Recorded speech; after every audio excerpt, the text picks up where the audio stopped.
You're watching Outdoors Delmarva, presented by Gateway Subaru. Higher standards. We continue our tour of Horn Point Oyster Hatchery in Cambridge. And as Stephanie Alexander shows us, this stage of the spat journey is just the beginning.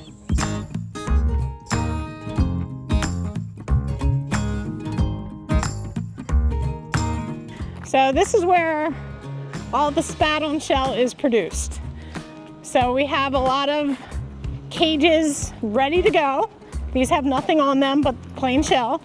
And again, these shells are clean, they're aged, washed, put into a container, and then we use them in our big tanks. Empty tanks. Woo. And now we have tanks that we're getting ready to set. So, these were the larvae that they bundled earlier today. So again, we put them in that coffee filter and kept them damp and cold. Now they're down here. Maya just filled this bucket up with tank water. And all I'm gonna do is take this bundle and I'm gonna rinse it in here.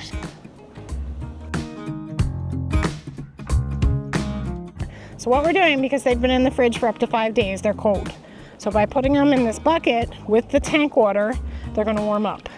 And you can kind of see them, well, just because I rinsed them. And what I want them to start doing is swimming again.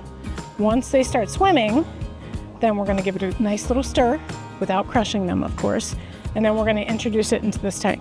And we do that by standing on top, carefully, of course, with a buddy, safety first. So we always have 2 people down here. So gave it a good little stir.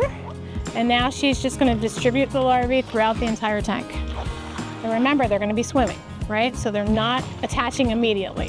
So by putting them throughout this tank, she's then gonna rinse down the surface, because we don't want them just going to one shell and all attaching there. We want them to swim around and be free. So she is gonna rinse and rinse and rinse until you don't think you could rinse anymore. And then we're gonna give them 48 hours. And on Saturday, I will collect a random sample of 10 shells. And then I will count those 10 shells using a microscope and then get an average per shell and then extrapolate that, because I know there is approximately 100,000 shells in this tank. And then I have a number. If I like the number, I'm gonna turn water on, let Mother Nature feed them. If I don't like the number, I can put more in there. But I can't control how they attach, so we usually start pretty conservatively.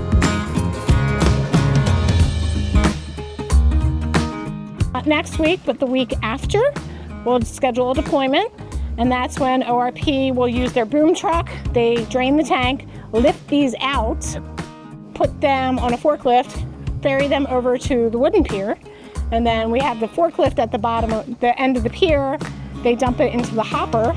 We collect samples, and then we'll count them back in the hatchery, and then the conveyor belt loads the boat.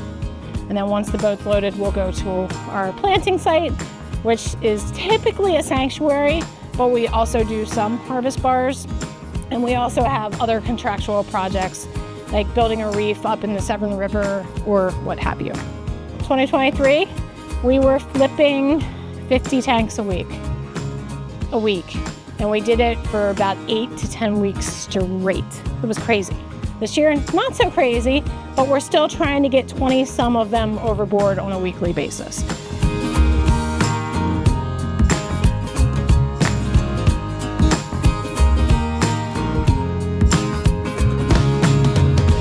We'd like to thank Stephanie and her amazing team at the hatchery for giving us such an educational experience. I know that I will never look at another oyster the same way. If you'd like to learn more or get a tour for yourself, be sure to check out Horn Point Laboratory on Facebook, and be sure to check out their upcoming open house in October. Outdoors Delmarva, presented by Gateway Subaru, returns right after these messages.